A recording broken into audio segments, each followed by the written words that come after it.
Hi everybody. I haven't done a little walkthrough on my deck, but right now I just want to show you something else that I'm growing that you would not really think about growing in a pot, and that is a melon.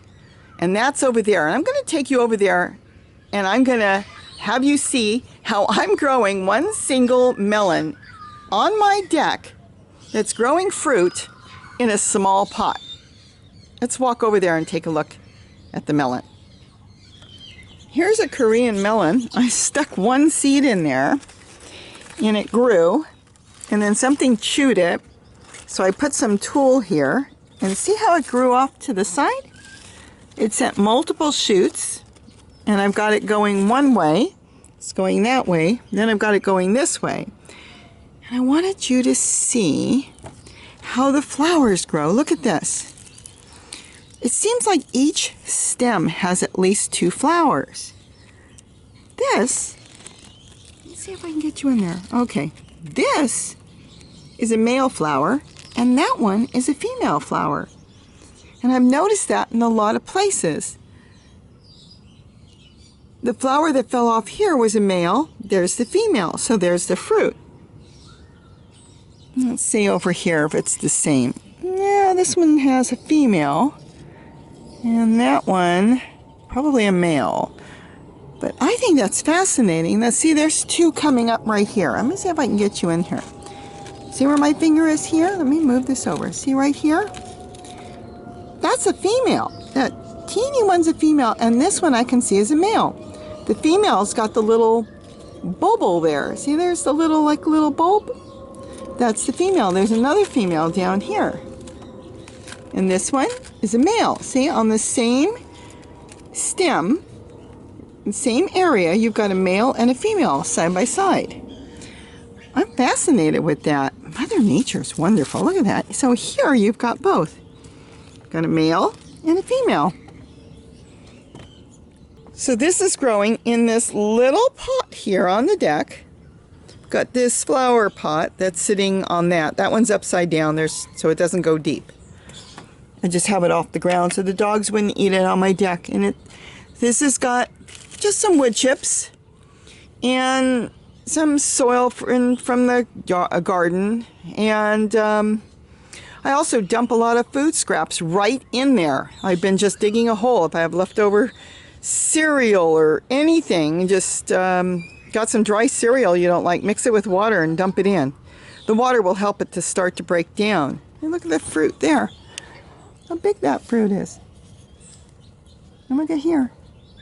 And because I'm not set up for anything, I put this, well, this was in the yarn department at Michael's, and it's strong because you're supposed to be able to knit scarves and stuff. So I just wrapped it around, and it's following it, see? So it's gonna follow it hopefully along here, and I'll have to figure out where I want to put it. And there I had some wire. So I put some wire there, but I wanted to share with you my Korean melon that I stuck a single seed in there, and it took off, had it in the house, and it was laying there, and I just stuck it in there. And it grew, so you can grow melons even on your deck in a small pot.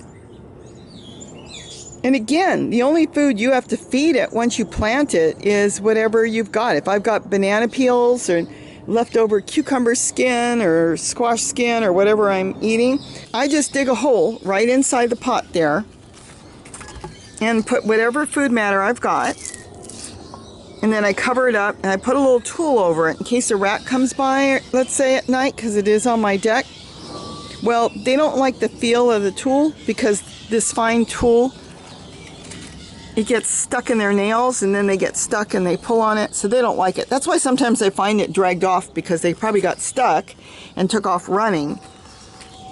So I put a little tulle down there, and that will protect it, because I have been feeding this plant with kitchen scraps. Not that often. I think I've only done it a couple times, maybe once a week. It's not an old plant. It just started growing and it just took off. But yeah, there's babies coming everywhere. I don't know how many I'll get off of them successfully, but we'll see. But I've got one that's growing really good there. And the reason I like the Korean melons is because they're small. They're about the size of your fist, and they're small, And yeah, 2 people can eat it. You cut it in half. Everybody gets a half, you know, you and somebody else. Or you eat half and put it away or whatever. You keep the seeds, definitely. But they're so sweet, kind of like a cantaloupe. And they grow much quicker. I mean, think of a cantaloupe or a watermelon. You have to wait so long. These things, boy, once they take off and they'll just keep growing into the fall here in Southern California. If you're in a colder area, you'll want to start them sooner. But they are just really good eating. They're individual, I would call them individual little fruits. And they adapt quite readily wherever they are. I've got them growing everywhere in my garden now. I had them growing last year in the swimming pools out front. See, I put this string across and it's already grabbing on. So hopefully it will go across, and then when it gets there, I'll have to figure out what to do. Maybe I'll just keep it going until it's done, because it's not going to last that long. This is not a plant that's going to last for years, you know, like my sprouting broccoli. This is a plant that's going to last for many months. And see, on top is my tomatillo. Also came up from seeds that were in there. Look at that. Isn't that cool? So you got the tomatillo growing in there, this shallow little thing here. And then when I water it, it waters this as well. And this is, like I said, a very small pot. It's only sitting on top because I didn't want it sitting on the ground. It's like that one sitting on the ground, and Kitty goes over there to get some garlic chives, which he shouldn't. So I've been lifting them, and so I used the one pot to lift it up. But that's the only soil it's got. So you can grow melons, especially these small Korean melons, in a small container if you don't have a big yard. Look how beautiful it is. I found this piece of wire and I just stuck it there and it just started growing. It's growing from both sides, but yeah, something chewed it, and I really thought it was a goner because they chewed it right at the stem, and I thought, oh, the main stem, the main shoot was chewed off. Nope.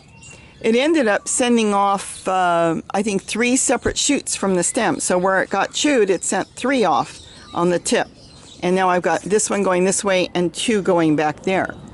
So this little plant was determined to grow. And it's got these little coily things, so they'll grab on the things. It's fun. I like them. And they taste good, too. I don't know why not all the supermarkets have them. You can find them in a lot of the Korean markets, different Asian markets. But you can't find them in the big grocery stores, and I don't know why. Gosh, I've seen them put these things on sale at some of the Asian markets I've walked in, and the people are grabbing. They're filling up bags. They love this stuff, and you know, once you get them and you put them on the counter, they'll last for many weeks until you want to cut them open. You just keep an eye on it. If it looks like it's going bad, of course, go eat it. But they turn, you know, really yellow. And they smell like honey when you smell the outside. And that's when you really know it's ready to eat. So this is my Korean melon on my deck. Not in the ground. Not even in one of my compost bins. But like I said, I am composting in place right inside here. Just a small hole. Stick a banana peel. Stick whatever you got, some eggshells. Push it in there. Dig a hole. Because the plant itself, really can't get in here, is over here. See, let me see if I can get you in here. The plant, I got asparagus seeds that Gary wanted. That's what this is. This is all asparagus seeds growing, which will be coming out, being transplanted into his garden in the ground. The plant is here. So I've got this whole area here that I can dig a hole and drop things in, and then just cover it back. And that plant is truly feeding off of anything I drop in that pot. So you can grow anything, anywhere, and it doesn't matter if you got a giant yard or a little pot. See, this is where the melon grew out this way, and I put some wire here because they have these little tentacles that they're trying to grab onto and hold onto, and here's another melon that I really should wrap. Probably use the same tool that I just took off. And that one didn't make it. I think what happened is I don't have that many bees on my deck like I do in my garden. So they didn't all get pollinated, and I didn't realize that. And I should have been out here with a little tiny soft paintbrush. But see, I've got both male and female flowers there. There's more flowers. And then there's, let me see, I'm talking no bees, and yet I've got a bee flying around right now. But anyways, they're starting, so I'm going to have some more melons. There's another one there. That one took. There's another one here. I don't know if you can see it there. And there's more among the leaves. But it's really a cute plant. And look at the pot it's growing in. Yes, my swing is bad. Usually I come out here and I make a new cover for my swing. I haven't had time to sit. Okay. Now what I do in here is I actually take some scraps from the kitchen, coffee grinds, different things, and I make a hole, and I've been dropping stuff in there and then pushing the dirt back right in here. So you can compost in place right in your pots, no matter how big. I do it in that small pot too with the tomatoes. Look at the tomatoes growing. And the other ones down there, those are pomegranates growing. Pomegranate seeds came out. But you can compost in place right in small pots. You don't have to have a big pot. Just go around whatever kitchen scraps you've got. I've dumped milk in there, cereal, whatever you've got. It doesn't matter if it's, you know, wet stuff. Somebody asked me, can you use cooked food? Of course you can use cooked food. Don't worry if, you know, if you think there's no enzymes or something in there, the bacteria is going to break it down. It's going to love it. So of course you put cooked food. You got food in the refrigerator shoved to the back and you open it up and you have no idea what it is. That's the perfect stuff. The microbes will love that. You put it outside, they know what to do with it. So that's what's going on here. And it's coming back this way. And look at this. This is another thing I want to show you all. See this? I got this at the craft store. I think they had it reduced really cheap. This is string, but it's a type of yarn. And it's really strong. It's great to use outside if you want to string something like that. I've strung it all over. See, I've strung it that way too. Because it's made for clothing. So it's made to be able to be worn outside, washed multiple times. This will last you until the plant is done. So I like using this. It's a yarn, but it's more of a string. See, it's kind of nylon. See that? It's worked out really, really well for me. I think they usually sell them for $4 or $5, and I walked in there and the color was probably no longer in style, so they reduced it to like 50 cents or $1. And that's what I bought. See, it's wrapped around this way and it's going around. So that's another way you could direct the way you want your plant. And if you can't get it to grow the way you want, see what I did here? I actually tied it. Took a little piece and just tied it to the stem because these things get really heavy.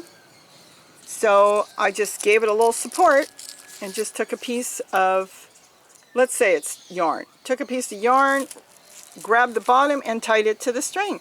So you could lead something that vines like this all over the place with this type of string, and it will last you throughout the whole season. You could do a squash plant, you could do beans, you could just direct it in the fashion and the way you want it to go. So that's what I do. See, this one didn't make it either. It probably didn't get pollinated, so I should just take it off. See?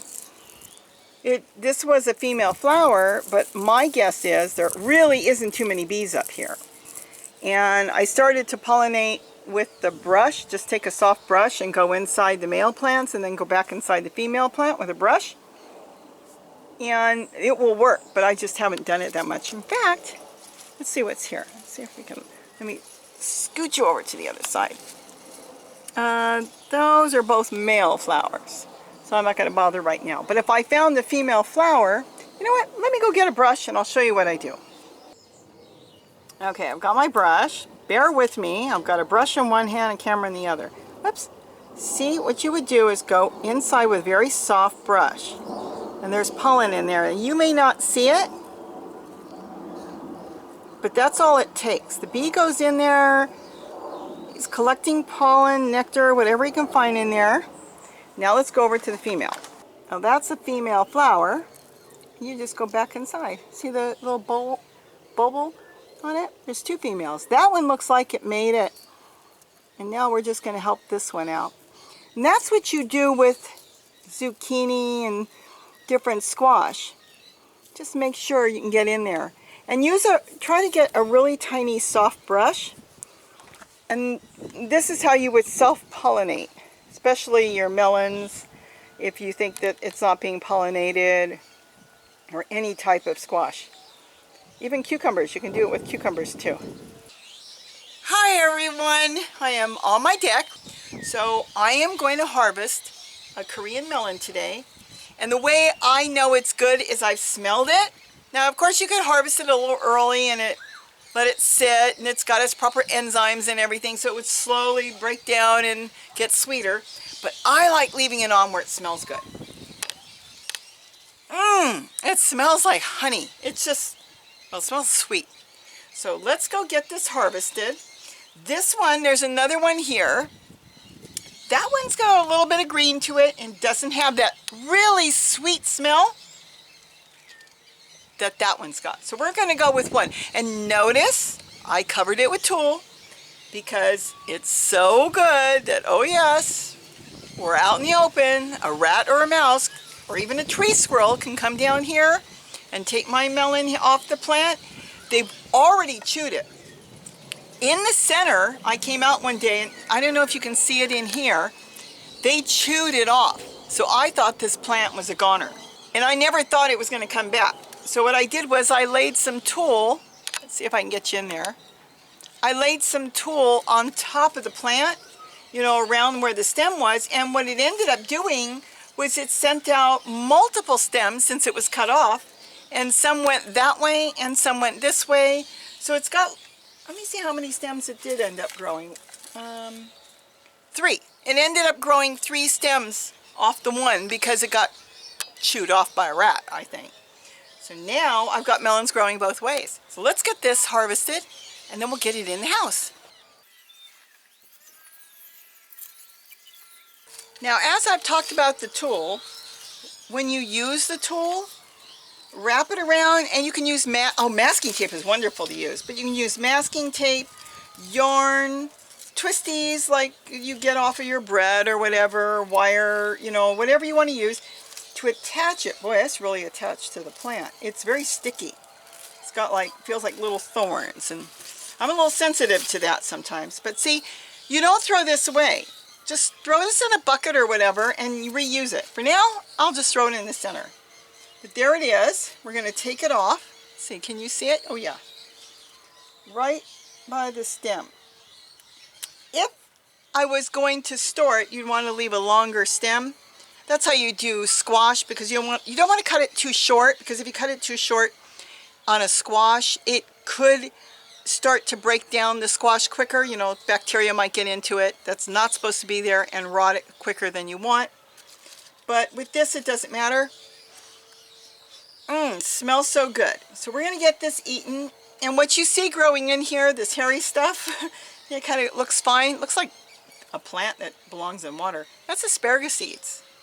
That Gary threw some in here because he's going to put them in his garden, the asparagus. He found that when he was trying to grow asparagus seeds in the ground in his garden, something was eating them. But once they grow up here in the pots, he found that he can transplant them, and because they have a good root system at that point, they just take off. But as far as the seedlings, they seem to struggle in the area where he's trying to plant because something's eating them. It could be roly-polies, who knows, something's pulling them. It could be birds pulling them out. But they're really big right now. I've got a whole bunch, and he can easily transplant it. But Korean melons are really, really fun to grow, also called Oriental melons.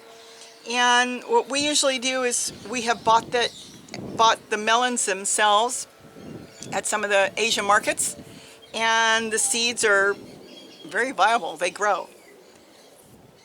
So let's get this cut and let's see what it's like. Okay, well, instead of going in the house with my melon, I found Gary, and I'm going to share it.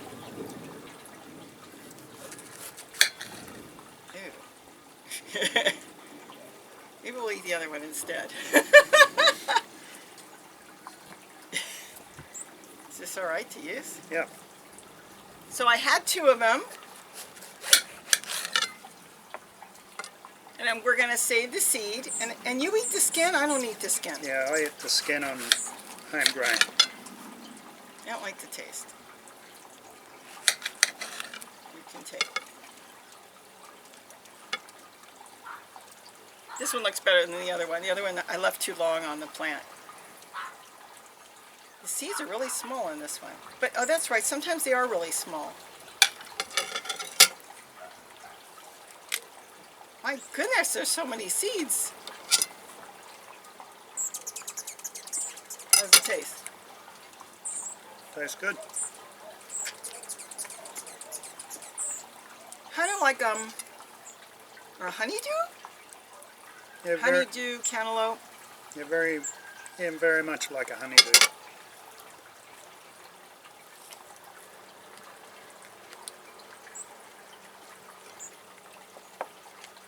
You actually like the skin?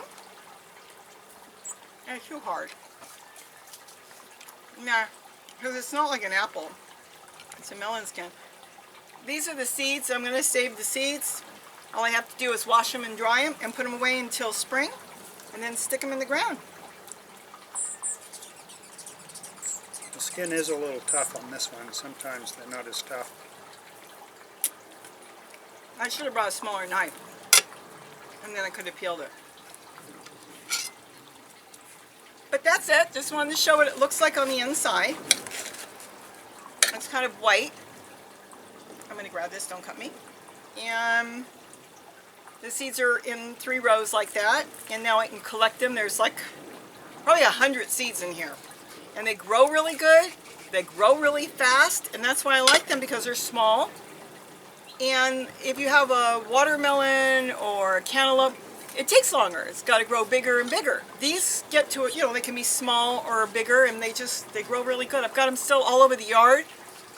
And we're in November here in Southern California, and they're still growing really, really good. So I guess with that, Don't forget to eat what you grow. bye-bye. Bye.